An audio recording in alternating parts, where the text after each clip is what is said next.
Sermão do Monte é a mente de Cristo sendo exposta claramente para os seus discípulos. Quer saber a mente de Cristo, o que estava na mente de Cristo, o que ele vivia? Leia, estude o Sermão do Monte, ou os ensinamentos do monte. Mateus, capítulo 5. Vamos falar um pouquinho hoje sobre as bem-aventuranças, amém? Vamos ficar em pé?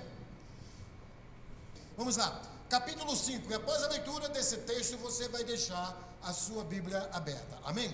Vamos lá. Diz assim a palavra de Deus: vendo Jesus as multidões, subiu ao monte, e como se assentasse, aproximaram-se os seus discípulos, e ele passou a ensiná-los, dizendo: bem-aventurados os humildes de espírito, porque deles é o reino dos céus. Bem-aventurados os que choram, porque serão consolados.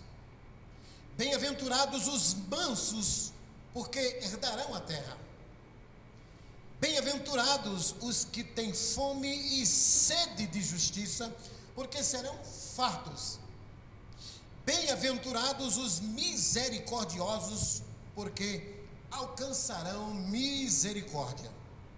Bem-aventurados os limpos de coração, porque verão a Deus. Bem-aventurados os pacificadores, porque serão chamados filhos de Deus. Bem-aventurados os perseguidos por causa da justiça, porque deles é o reino dos céus. Bem-aventurados sois quando por minha causa vos injuriarem e vos perseguirem, e mentindo disserem todo mal contra vós. Regozijai-vos e exultai, porque é grande o vosso galardão nos céus, pois assim perseguiram aos profetas que viveram antes de vós. Vós sois o sal da terra. Ora, se o sal da terra vier a ser insípido, como lhe restaurar o sabor? Para nada mais presta, senão para, lançado fora, ser pisado pelos homens. Vós sois a luz do mundo. Amém? Queiram se assentar. Jesus diz que quando você é o sal da terra e luz do mundo, ele está se referindo ao que ele estava falando anteriormente. Se você pratica literalmente essas bem-aventuranças, você vai ser sal da terra e luz do mundo. Do contrário, a nossa luz será uma luz bem fraquinha. Mas, queridos irmãos, nós queremos falar sobre a questão das bem-aventuranças. As bem-aventuranças, irmãos, ela está inclusa dos capítulos de 5 até o capítulo 7, que se chama Sermão do Monte. Mas, na realidade, não é o Sermão do Monte. São ensinamentos do monte. Porque a palavra aqui no versículo 2 não é a palavra querigma, que se chama proclamação, que é uma palavra mais eloquente, carismática. Não foi propriamente um sermão. E uma outra coisa que eu quero dizer para vocês, e não se escandalizem, mas o que eu vou dizer não é heresia. Todos os títulos que você encontra nas Escrituras, por exemplo, a volta do Egito, de Jesus, o Sermão do Monte, as bem-aventuranças, o Salmo do Pastor, esses temas não são inspirados. Não são inspirados. O que são inspirados são os livros, os capítulos e os versículos da Bíblia. Porque os temas dos textos foram dados, é claro, por Deus aos homens, mas eles não estão inclusos no texto original. Mas nós sabemos que foi uma bênção de Deus. Eles que colocaram os temas, colocaram com a motivação de nos ajudar. E tem nos ajudado de uma forma maravilhosa. Então é bom você ter isso em mente. Quem estuda teologia vai ver isso, né? Estudando sobre a introdução do Novo Testamento. Não se escandalizem, mas essa é uma realidade. Amém? Por isso que neste texto aqui, por exemplo, não deveria ser sermão do monte, mas ensinamentos do monte. Ensinamentos de Jesus para os discípulos. Por exemplo, a parábola que Jesus fala no capítulo 4, que fala sobre essa parábola do semeador, na realidade não é a parábola do semeador, é a parábola dos solos. Porque Jesus está enfatizando os solos, que seriam adubados, que iriam receber a semente da palavra de Deus. Então deveria ser, do ponto de vista teológico, a parábola dos solos. Mas nós não queremos entrar nessa questão. Vamos entrar para o texto que é mais importante. Amém? Então, como eu lhes falei, o Sermão do Monte vai do capítulo 5 até o capítulo 7. E vocês percebem que no versículo 1, Jesus diz, vendo as multidões, na realidade Mateus, que escreveu este livro com a finalidade de evangelizar os judeus, ele diz, vendo Jesus as multidões, subiu ao monte, e como se assentasse, não sei se agachado ou de cócora, aproximaram-se os seus discípulos. Vejam esses detalhes. E ele, Jesus, passou a ensiná-los. Não está a proclamá-los ou proclamação, mas ensiná-los, não é ensiná-las, porque se fosse ensiná-las, os ensinamentos seriam para as multidões. Mas esses ensinamentos não são para as multidões. Agora, os últimos versículos do capítulo 7, que é a conclusão desse Sermão do Monte, você vai ver que as multidões se aproximaram para ouvir os ensinamentos que Jesus estava passando para os discípulos. Porque esses ensinamentos são especificamente para os seguidores de Jesus. Os discípulos de Jesus. Não são ensinamentos para quem não teve um encontro com Jesus. É claro, é óbvio que nós podemos fazer uma contextualização, preparar uma pregação, uma mensagem de evangelização, mas o Sermão do Monte todo é para a igreja, é para nós que somos seguidores de Jesus. Os discípulos se aproximam e ele passou a ensiná-los, porque a palavra aqui é didasco, que vem de didaquê, que vem de ensino.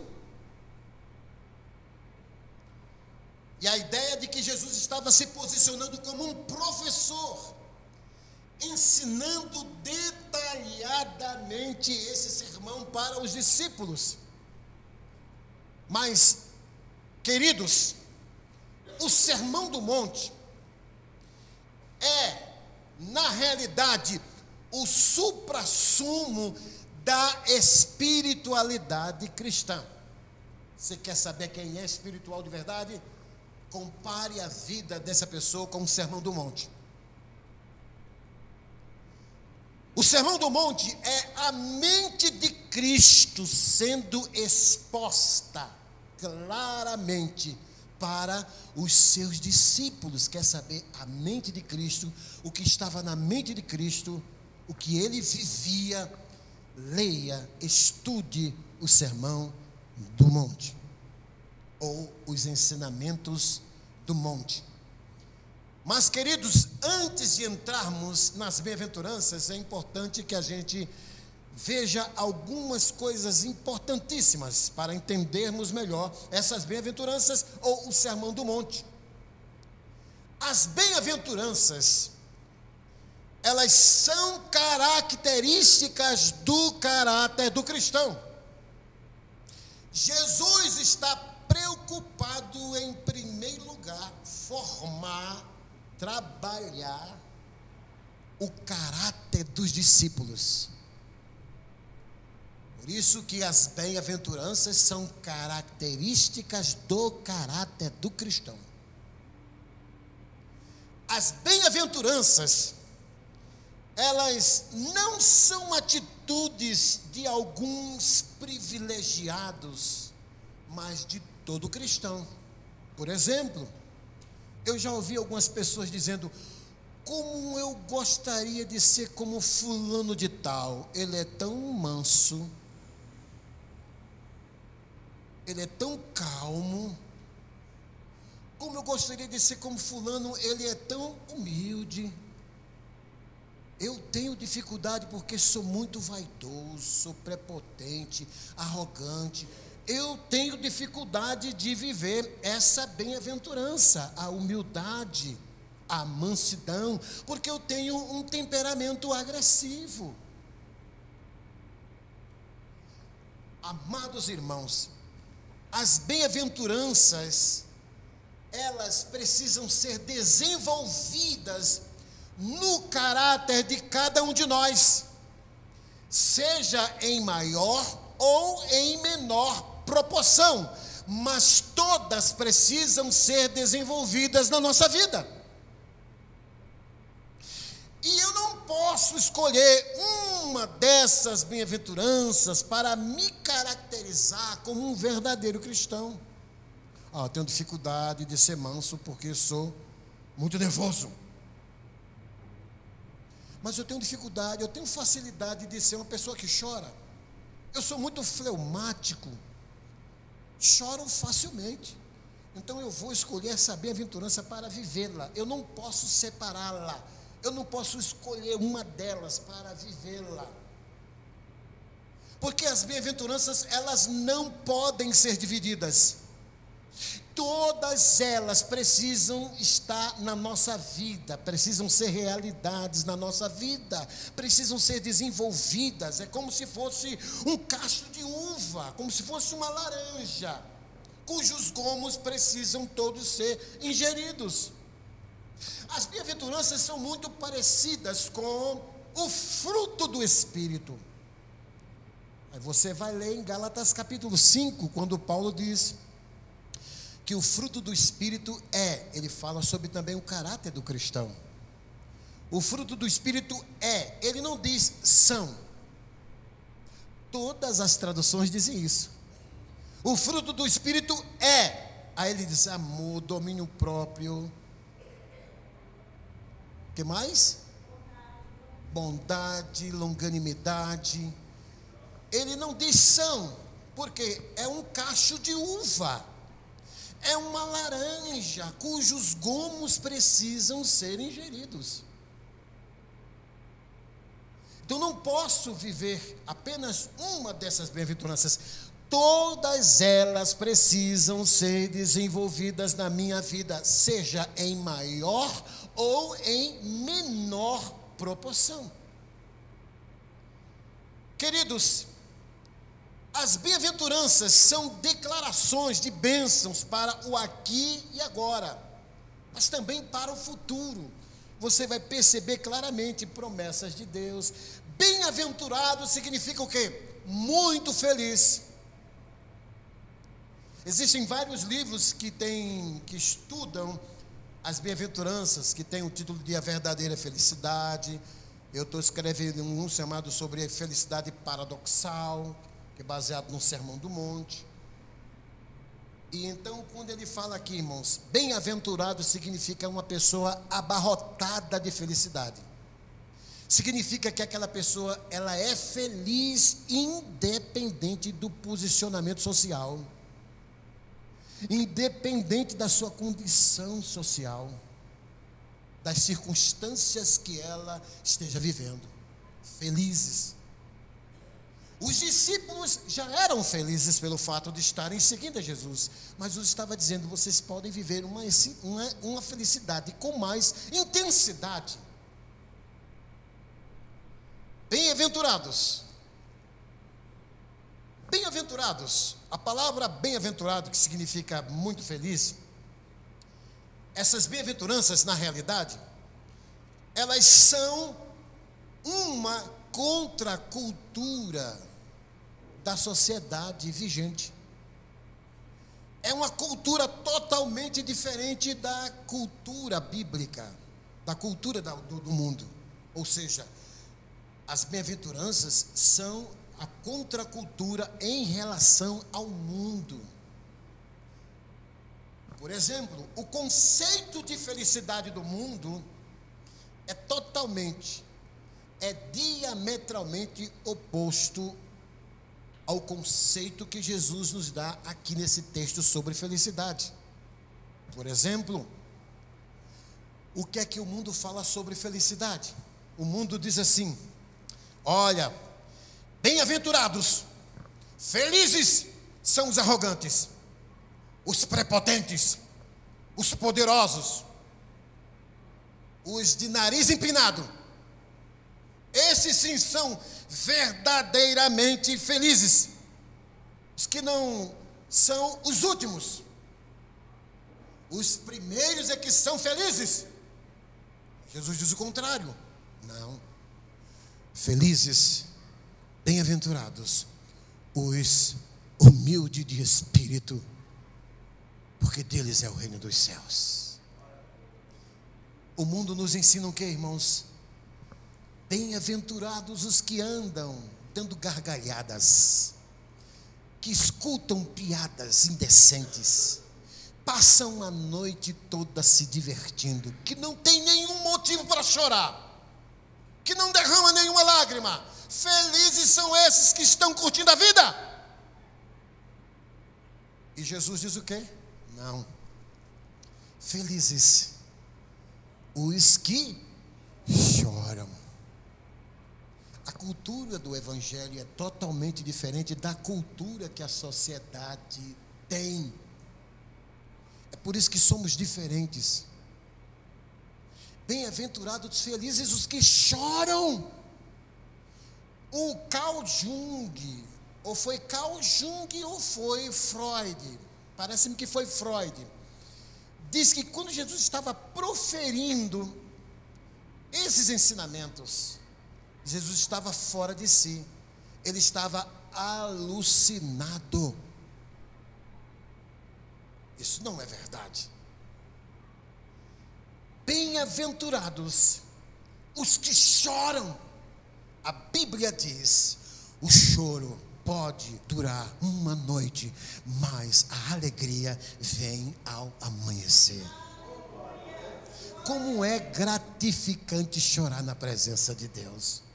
Como é gratificante dobrar os joelhos e derramar as nossas lágrimas na presença de Deus. O choro é confortador, o choro é aliviador, o choro é, acima de tudo, irmãos, ele é consolador.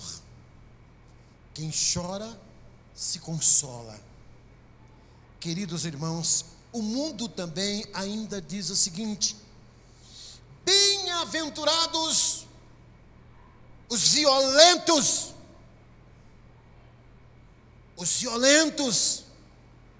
os brabos, os descendentes de Lampião. Bem-aventurados aqueles que querem tomar à força o poder político da nação. Bem-aventurados os que não levam desaforo para casa. Bem-aventurados são aqueles, quando são pisados nos pés, ele pisa também nos pés daquele que pisou os seus pés. Bem-aventurados aqueles que revidam os insultos. Felizes são esses. Aí Jesus vem, diz o quê? Bem-aventurados os mansos, porque eles herdarão a terra.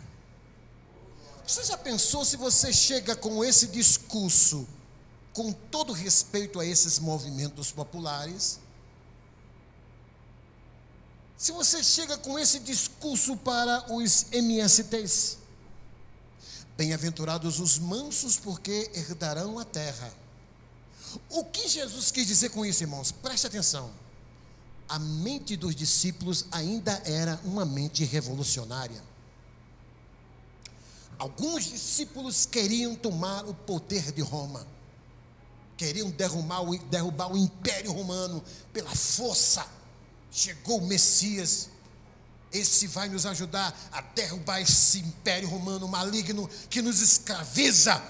Vamos conquistar o Império Romano, vamos conquistar essa terra. Aí Jesus coloca na mente, no caráter dos discípulos: não, nós vamos conquistar o mundo não é com a violência, nós vamos conquistar o mundo é com a mansidão. Olha que coisa impressionante. Isso é extremamente escandaloso. Bem-aventurados os mansos. Olha, já pensou? Você está ficando maluco, rapaz? Bem-aventurado aquele que busca os seus direitos. Bem-aventurado aquele que invadem as terras, que tomam as propriedades alheias. Bem-aventurados são esses. Aí Jesus diz: bem-aventurados os mansos, porque eles herdarão a terra. Bem-aventurado o marido quando leva um grito da esposa e fica calado. Agora ninguém quer ficar, né?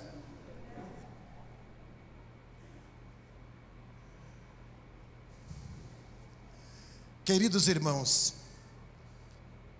as bem-aventuranças, elas não são poemas, como disse um escritor, comentarista do Sermão do Monte, chamado Emmett Fox.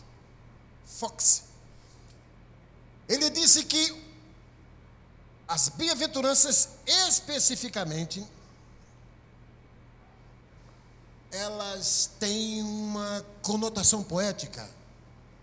Foi uma belíssima poesia que Jesus estava citando para os discípulos, mas a gente vai ver pelas escrituras hebraicas e gregas, pela cultura hebraica, a gente percebe que não tem nenhuma conotação poética, porque esses ensinamentos todos precisam ser praticados.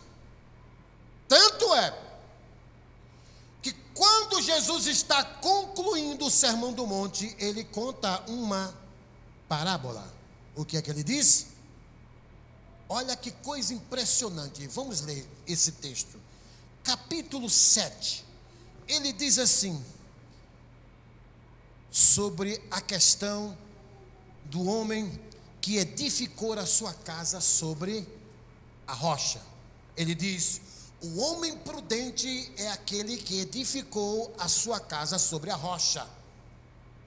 Ele ouve e pratica estas. Perceba esse detalhe no texto. 2 vezes ele diz: estas minhas palavras. Quais? As palavras anteriores que ele estava ensinando para os discípulos.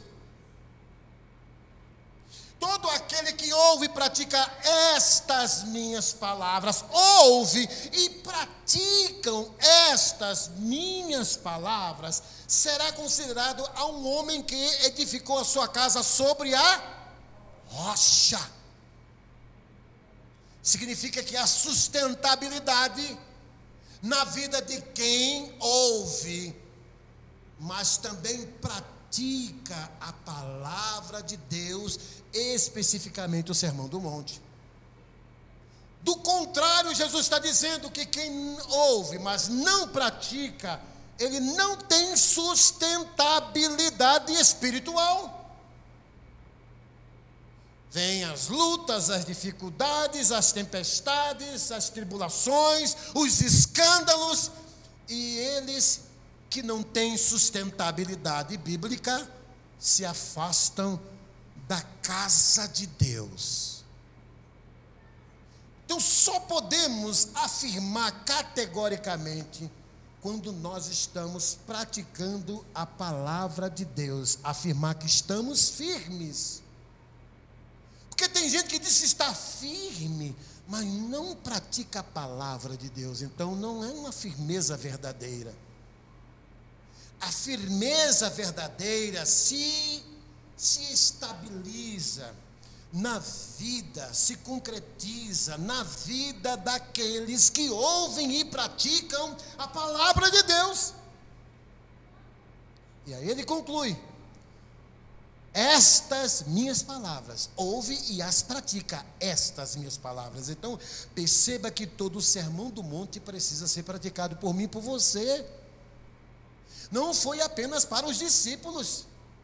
Nós somos discípulos de Jesus, seguidores de Jesus, continuadores dos discípulos de Jesus aqui na terra. Por isso que nós temos a obrigação de praticar as bem-aventuranças com maior prazer, porque o mundo vai chegar à conclusão, irmão, que nós somos verdadeiros cristãos quando nós estivermos praticando os ensinamentos de Jesus.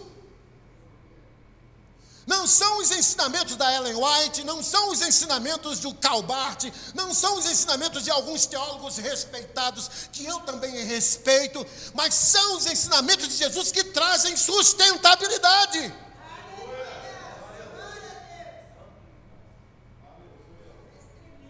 Vamos olhar agora, irmãos, para as bem-aventuranças. Jesus agora começa dizendo sobre as características do caráter do cristão.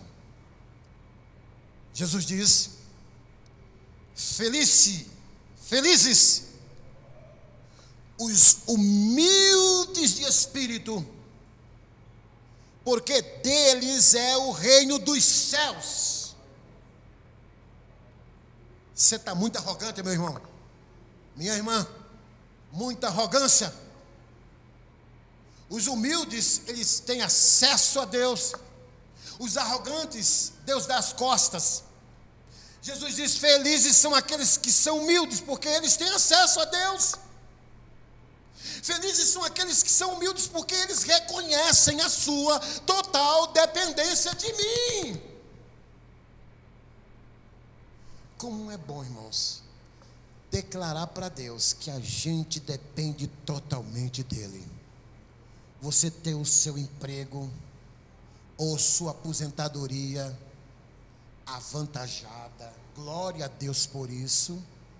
Glória a Deus pelo seu salário que você tem, que é um salário abençoado, pela casa maravilhosa que você tem, o carro que você tem, por causa do seu carro, da sua profissão, do seu comércio. Glória a Deus por isso. Mas você tem tudo isso não é por causa da sua força, mas é por causa da graça, da misericórdia, da bondade de Deus. Você é o que você é por causa de Deus, por causa da bondade de Deus. Bem-aventurados os humildes de espírito, porque deles é o reino dos céus. Essa é a característica de quem realmente tem um caráter cristão. Ele é humilde. Humilde é aquele que reconhece suas fraquezas, suas debilitações. O humilde é aquele que é uma pessoa transparente. Quando a gente pergunta para ele: tudo bem com você, meu irmão? Não está muito bem não, eu não estou legal hoje, eu briguei com a esposa, gritei com ela, eu chamei um palavrão, eu não estou legal, estou precisando de ajuda, ora por mim. Mas tem gente que não é assim, se esconde por trás de uma falsa espiritualidade. O camarada acabou de gritar com a esposa, acabou de chamar a esposa de jararaca, e chega na igreja e diz: essa é a mulher mais linda do mundo, como eu amo essa mulher. Alguém pergunta: tudo bem com você? Ele diz: só fogo puro, só vitória, hipocrisia. Ele poderia dizer: eu não fui legal hoje, eu não estou bem hoje. Ele é transparente. Bem-aventurados os humildes.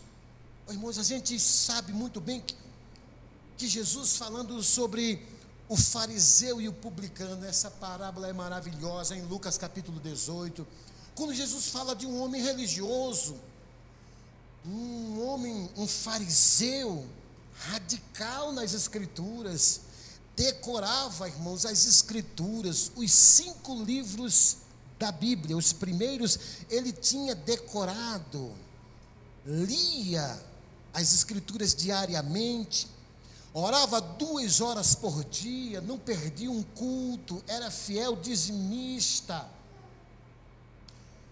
jejuava 2 dias por semana, um homem altamente zeloso pela obra de Deus. Ele passa por um publicano que era um cobrador de imposto, um judeu cobrador de imposto, e ele olha e diz: eu te dou graças que eu não sou como este pecador, roubador, corrupto. Eu sou fiel nos dízimos, não perco um culto, oro todos os dias. Eu não sou como esse miserável pecador. Aí o pecador publicano baixou a cabeça e ele nem coragem tinha de levantar a cabeça e olhar para os céus, de tão pecador que ele se sentia. Isso é ser humilde de espírito. Ele disse somente para Deus: eu não tenho muita coisa para te dizer, Senhor, mas eu quero te dizer somente uma coisa: ser propício a mim, pecador. Perdoa os meus pecados, que são muitos, como diz Davi. Bem-aventurados os humildes de espírito. Não vai dar para terminar, irmãos. Na próxima vez eu termino. Eu acho que vou ficar só nessa bem-aventurança. Mas preste atenção, irmãos. De vez em quando eu vejo alguém na igreja, principalmente quando vai dar um testemunho, cantar um cântico, e aí ele diz assim: peço oração por esse simples e humilde servo de Deus. Quando alguém diz que é humilde, ele já deixou de ser humilde. Porque a verdadeira humildade, ela não é para ser proclamada, alardeada. Deixem que as pessoas percebam que você é humilde. Mas a pessoa verdadeiramente humilde não se autoproclama. O único que teve autoridade de fazer isso foi Jesus. Aprendei de mim que sou manso e humilde de coração. E mais ninguém. Porque ele tinha autoridade para fazer isso. Quando você diz que é humilde, já deixou de sê-lo. Uma vez eu fiz uma pergunta para uma igreja no interior do Paraná. Antes de começar essa mensagem, eu disse: quem é humilde aqui, levante a mão e dê um glória a Deus. A igreja: aleluia! Vocês nesse exato momento deixaram de ser humildes. Agora preste atenção para uma grande verdade. Até o arrogante, o prepotente, o autossuficiente, o nariz empinado, quando ele diz: eu reconheço que sou um cara orgulhoso, prepotente e arrogante, nesse momento ele está sendo mais humilde do que aquele que diz que é humilde. E a gente tem uma tendência muito grande, irmãos, de catalogar as pessoas por causa de alguns comportamentos, algumas atitudes, algumas indumentárias. Eu, quando era pastor em Patos, na Paraíba, eu tinha um diácono na minha igreja que ele fazia isso. Por exemplo, ele dizia: pastor, o senhor quer conhecer uma pessoa verdadeiramente humilde? Aquele irmão que está entrando.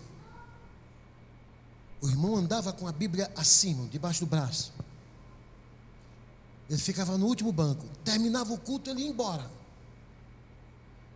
Eu, recém-chegado, depois de uns 2 meses, eu fui visitar aquele irmão. Eu disse: meu irmão, me perdoe, eu queria fazer uma pergunta. Eu percebo que você anda um pouquinho inclinado, tudo.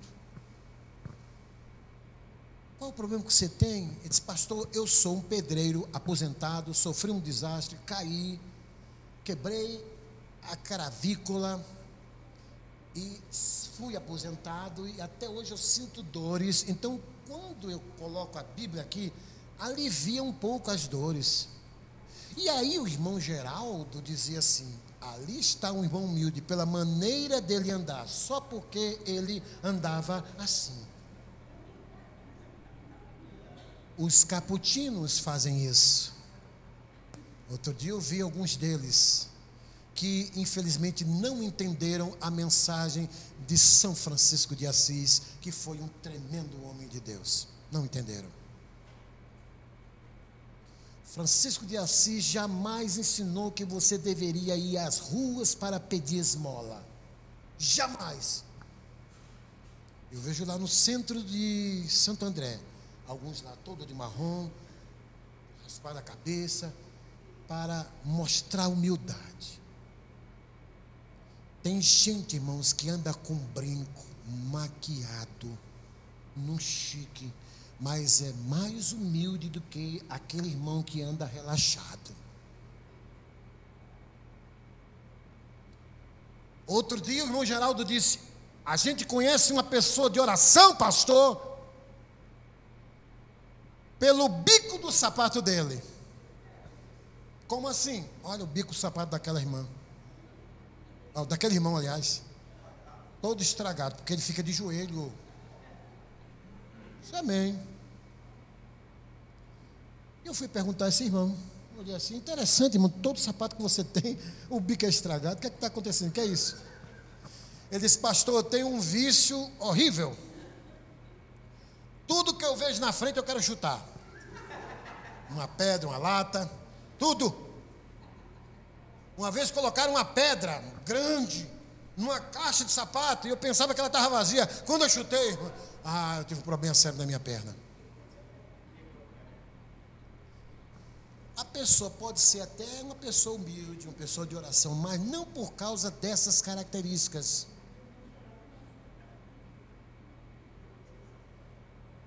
Então, quem é humilde aqui diz amém. Olha o teste, amém, que vocês estão prestando atenção. Jesus disse: aprendei de mim que sou manso e humilde de coração, e encontrarei descanso para as vossas almas. Louvado seja o nome do Senhor. Amém, queridos. O tempo já está esgotado, não é? Mais tempo ainda? Quer mais ainda? Então vamos entrar para outra bem-aventurança. Aí eu termino. Tá certo? Vamos lá. Vamos olhar agora para o versículo 4, que diz assim: bem-aventurados os que choram, porque serão consolados. Olha que coisa impressionante. Felizes, extremamente felizes os que choram, porque serão consolados. Tem pastores que, infelizmente, sem sabedoria, usa esse versículo para uma ocasião de morte, de culto fúnebre. Esse texto não é para isso. Tem muitos textos que você pode usar para isso, mas esse versículo não se refere a alguém que está chorando porque teve um prejuízo.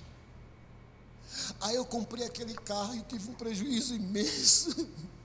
Não chores não, bem-aventurados os que choram, porque serão consolados.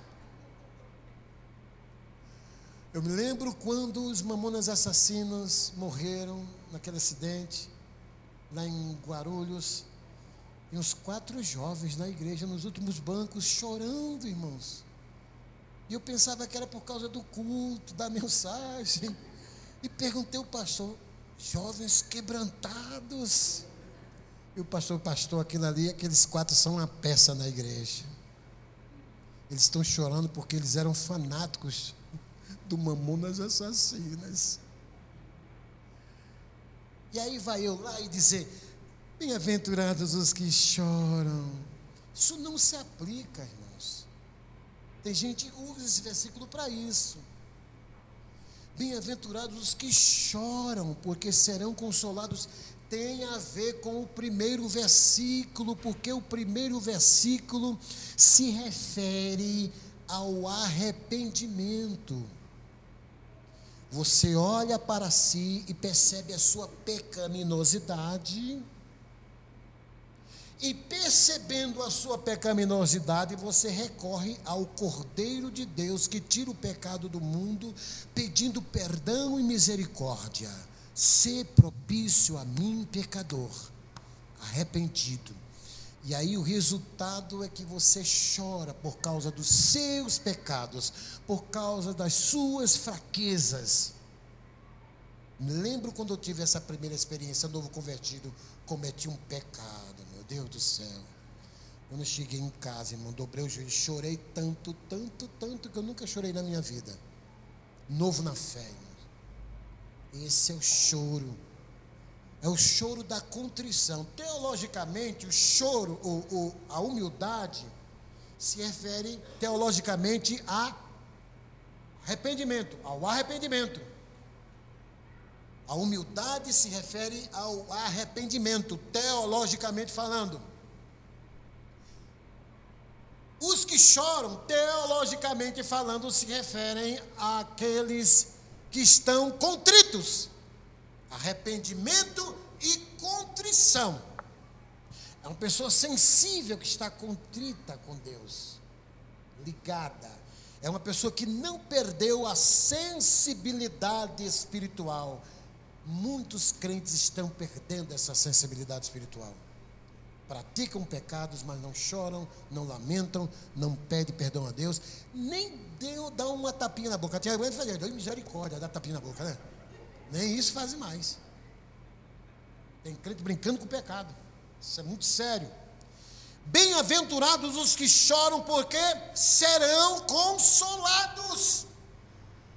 Aqueles que estão chorando por causa dos seus pecados, por causa da sua carência, por causa da sua fragilidade, esses sim serão consolados. É o que diz o texto. Mas, queridos irmãos, a sociedade, ela faz tudo para que não choremos. Tudo. Milhões de reais são gastos diariamente em filmes, TV, programas, shows, livros e revistas para nos fazer rir e esquecer a miséria, problemas e pecados. Mas tudo isso em vão, porque a verdadeira alegria, o verdadeiro consolo, nós só podemos encontrar na pessoa de Jesus Cristo. Os que choram têm um profundo senso da sua pecaminosidade. Olha o que diz a palavra de Deus em Isaías capítulo 22, versículo 12.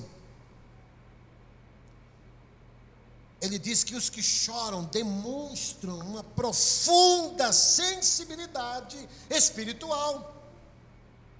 O Senhor dos exércitos, vos convida naquele dia para chorar, prantear, rapar a cabeça e cingir o cilício. É a convocação de Deus para mim e para você nesses últimos dias. E nós temos muitas razões para sairmos daqui chorando. Muitas razões. Estamos vivendo uma situação complicadíssima em nossa nação. Temos filhos, parentes afastados do Evangelho. Nós temos milhões, por que não dizer motivos para prantearmos, mas nós não estamos chorando como deveríamos chorar. Nós precisamos, irmãos, sermos como o profeta Jeremias, que era considerado o profeta chorão, que chorava pela sua nação, e nós precisamos chorar e interceder pela nossa nação, porque este é o caminho para experimentarmos um verdadeiro avivamento. Que o Senhor Deus te abençoe, em nome de Jesus Cristo. Amém, amados irmãos? Vamos orar ao Senhor.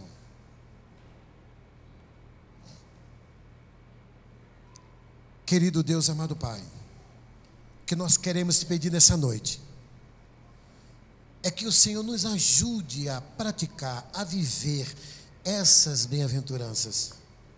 Deus, não é difícil, porque a tua palavra diz que o Senhor capacitou Paulo, e ele disse: a tua graça é quem me capacita. Eu sou o que sou por causa da graça de Deus, porque nós, pela nossa própria força, nós não conseguimos viver essas bem-aventuranças. Eu jamais posso dizer, eu vou vivê-las, custe o que custar, com a minha própria força. Isso não vai funcionar, porque nós somos, ó Deus, completamente limitados. Nós somos frágeis. Por isso que precisamos da capacitação divina, da capacitação do teu Espírito, da tua graça, para vivenciá-las, em nome de Jesus Cristo. E todos digam amém. Deus abençoe e queiram se assentar. Amém? Aleluia.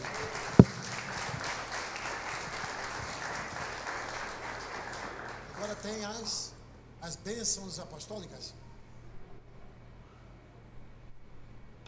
Vamos ficar em pé. Agradecemos a Deus pela sua presença. Amém? Volte sempre. O pastor daqui é gente boa demais. Ele é japonês, mas é gente boa, viu? É japonês, cara seríssimo. Gente que eu amo demais, viu? Venha, porque você vai ver uma palavra, não é em japonês não, é em brasileiro mesmo, viu? Arigato, arigato, sayonara, não é esse não. Ele fala fluentemente, um homem de Deus, o pastor, amém? Volte sempre, que você vai gostar bastante dessa igreja aqui, uma igreja que ama você. Volte sempre, em nome de Jesus. Querido Deus, amado Pai, nós te louvamos por essa noite, pela palavra. Pedimos que possamos sair daqui, Senhor, impactados por essa palavra. Que o Senhor nos ajude a praticá-la. Dá-nos uma semana de vitória. Cubra-nos com o teu sangue, em nome de Jesus Cristo. Que seja uma semana abençoadíssima. Livra-nos do homem maligno, do homem perverso, em nome de Jesus Cristo. Que o amor de Deus, o nosso Pai, a graça e as divinas consolações do Santo Espírito estejam com todo o povo de Deus, hoje e para todos sempre. E todos digam amém. Deus abençoe e esperem que eu chegue até ali a porta.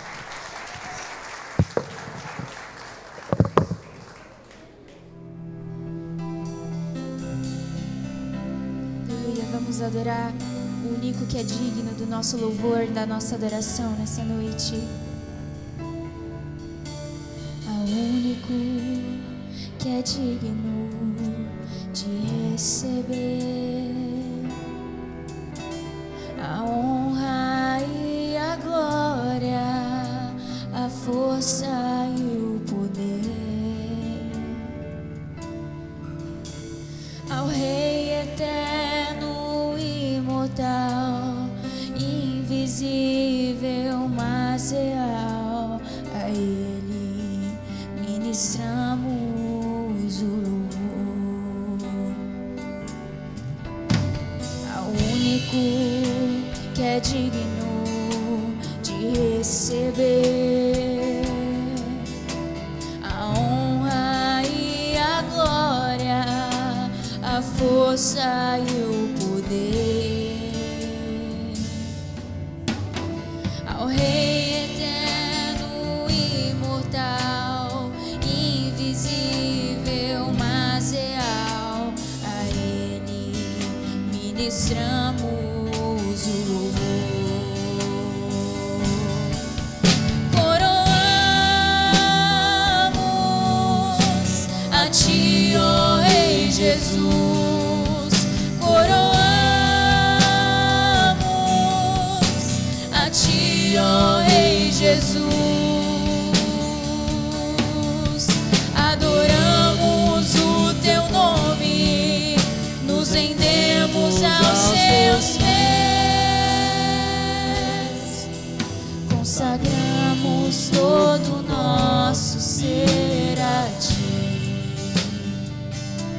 único, ao único que é digno de receber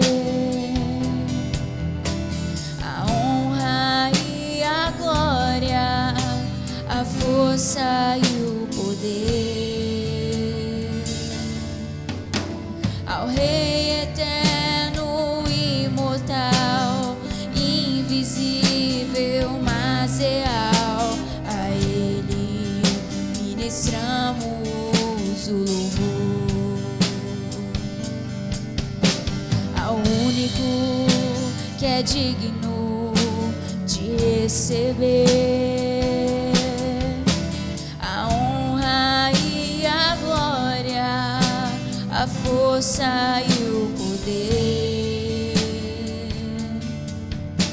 ao Rei eterno, imortal, invisível, mas real. A Ele ministramos o louvor. Coroamos a Ti, ó Rei Jesus. Coroamos a Ti, ó Rei Jesus. Adoramos o Teu nome, nos rendemos aos Seus pés, consagramos todo o nosso ser a Ti, consagramos todo o nosso ser a Ti, consagramos todo o nosso ser a Ti.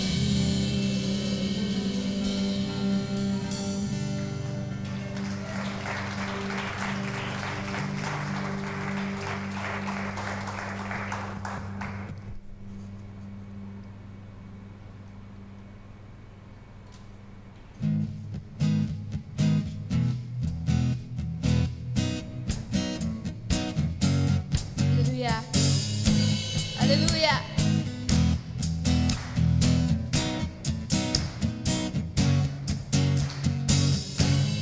Nada vai me separar, mesmo se eu me abalar, Teu amor não falha.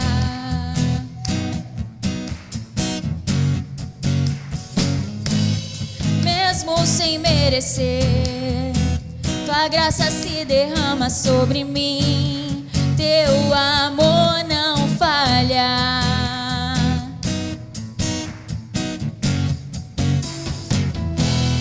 Tu és o mesmo para sempre, Teu amor não muda. Se choro dura uma noite, alegria vem pela manhã. Se o mar se enfurecer, eu não tenho que temer, porque eu sei que me amas. Teu amor não falha.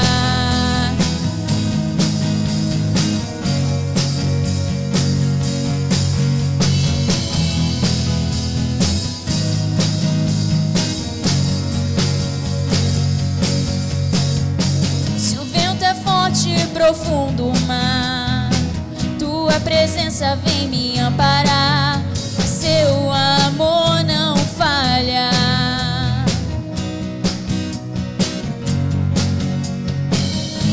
Difícil é o caminhar, nunca pensei que eu fosse alcançar, mas Teu amor não falha.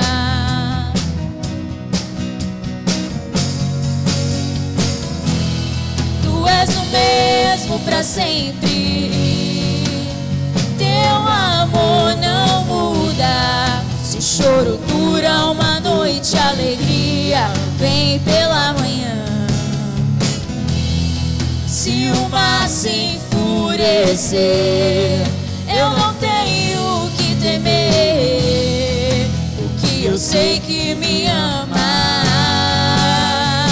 Tu és o mesmo, Tu és o mesmo para sempre.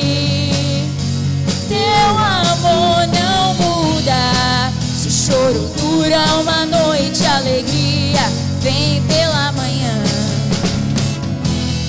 Se o mar se enfurecer, eu não tenho que temer, porque eu sei que me ama. Teu amor não falha.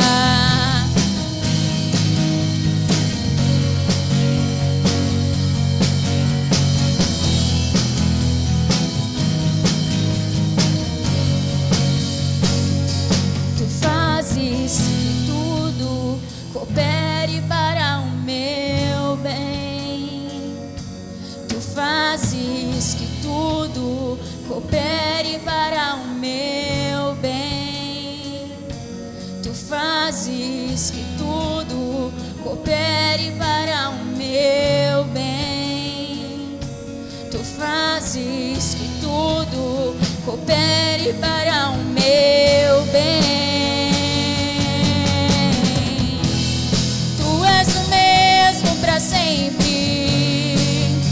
Teu amor não muda. Se o choro dura uma noite, a alegria vem pela manhã. Se o mar se enfurecer, eu não tenho que temer, porque eu sei que me amas. Teu amor não falha. Teu amor não falha.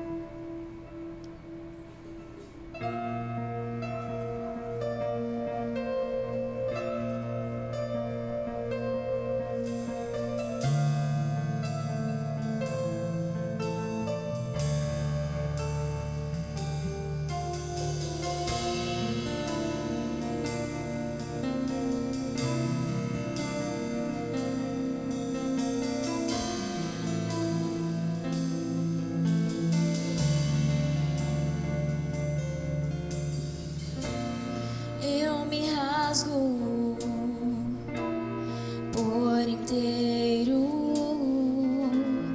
faço tudo, mas vem novamente. Eu mergulho na mirra ardente, mas peço que tua presença aumente.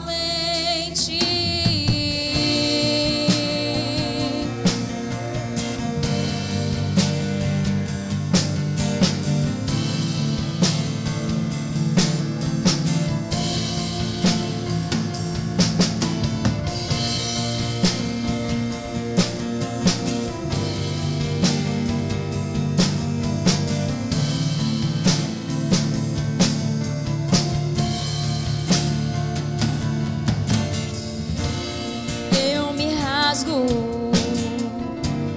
por inteiro, faço tudo, mas vem novamente. Eu mergulho na mirra ardente, mas peço que tua presença aumente. E se eu passar pelo fogo, não temerei. Na tua fumaça de glória, eu entrarei longe do santo dos santos. Não sei mais viver.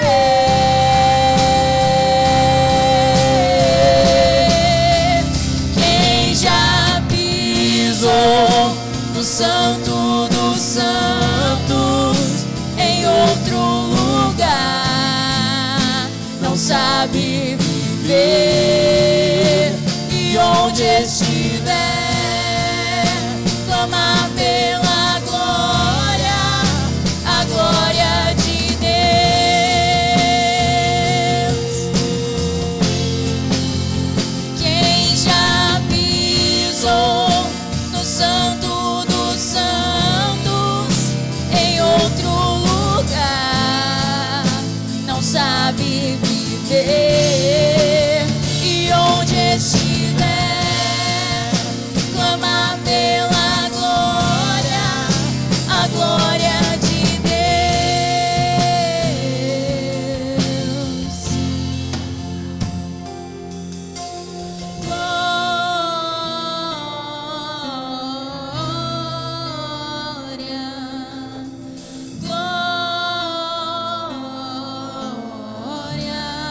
pode dar toda a glória a Ele.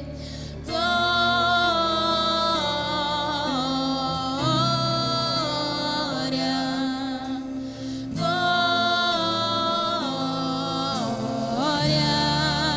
Diga que Ele é santo.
Uma mesa preparada para mim, na presença dos que são contra mim. O seu corpo e o seu sangue derramou, assim que eu luto minhas guerras.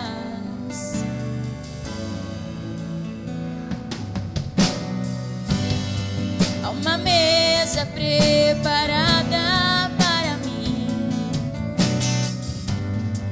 na presença dos que são contra mim. Seu corpo e o seu sangue derramou, assim que eu luto minhas guerras. E eu creio venceu, minha voz levantarei em louvor pelo que fez. Assim que eu luto minhas guerras, assim que eu luto minhas guerras, assim que eu luto minhas guerras, é assim. Assim que eu luto minhas guerras, assim que eu luto minhas guerras, assim que eu luto minhas guerras, é assim.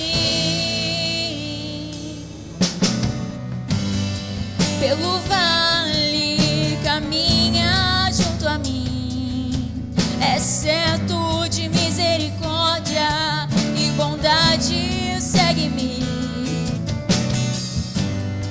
Minhas armas são louvor e gratidão, assim que eu luto minhas guerras.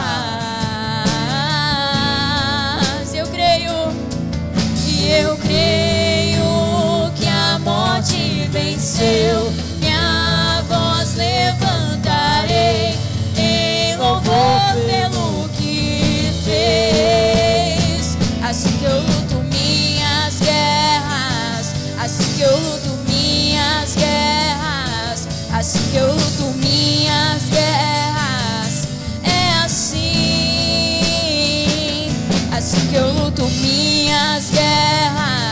assim que eu luto minhas guerras, assim que eu luto minhas guerras, é assim.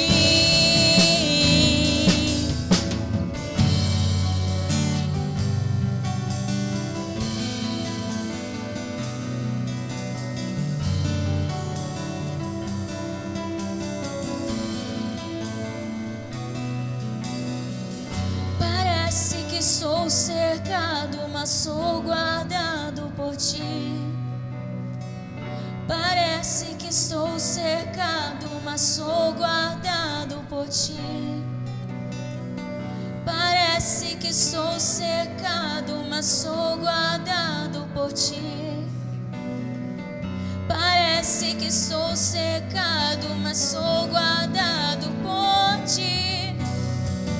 Parece que estou cercado, mas sou guardado por ti. Parece que estou cercado, mas sou guardado por ti. Parece que estou cercado, mas sou guardado por ti. Parece que estou cercado, mas sou guardado por ti. Assim que eu luto minhas guerras, assim que eu luto minhas guerras, assim que eu luto minhas guerras, é assim. Assim que eu luto minhas guerras, assim que eu luto minhas guerras, assim que eu luto minhas guerras, é assim. Parece que estou cercado, mas sou guardado por ti. Parece que estou cercado, mas sou guardado por ti. Parece que estou cercado, mas sou guardado por ti. Parece que estou cercado, mas sou guardado por ti.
Estão acesas.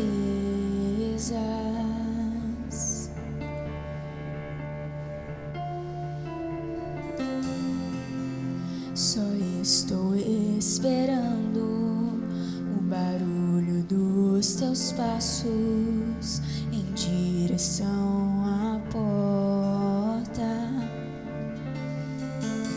É só bater que eu vou abrir pra você entrar. É só bater que eu vou abrir pra você entrar.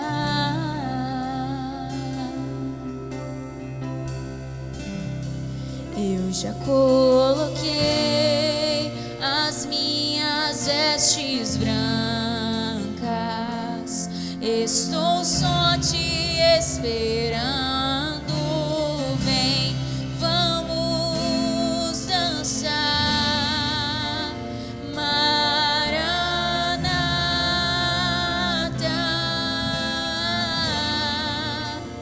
Maranata.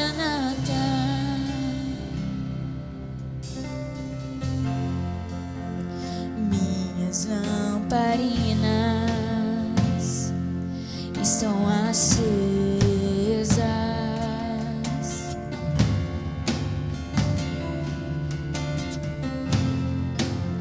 Só estou esperando o barulho dos teus passos em direção à porta. É só bater que eu vou abrir pra você entrar. É só bater que eu vou abrir pra você entrar.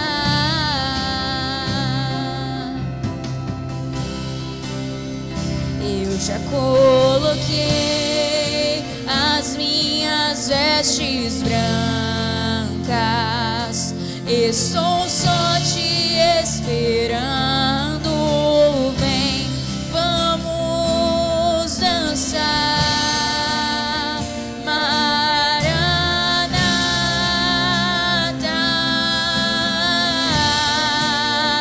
Maranata. Eu já coloquei as minhas vestes brancas, estou só te esperando. Vem, vamos dançar, Maranata,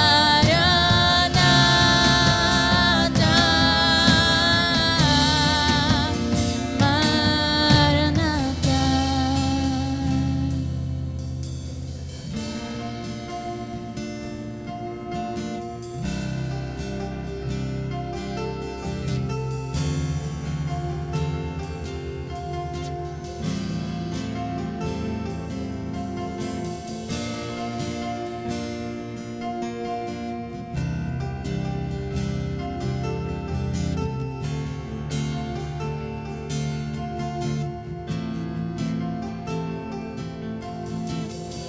Tem fogo nos olhos, eu não imaginava que era lindo assim, que era lindo assim. Meu noivo esperado, eu abro a minha casa, pode morar aqui, pode morar aqui. Tem fogo nos olhos, eu não imaginava que era lindo assim, que era lindo assim.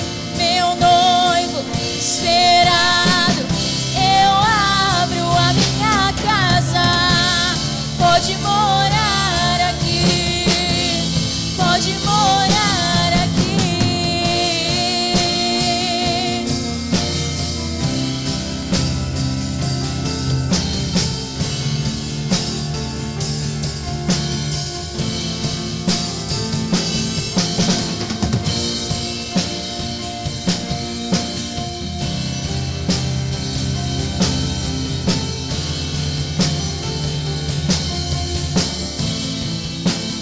Eu já coloquei as minhas vestes brancas, estou só te esperando.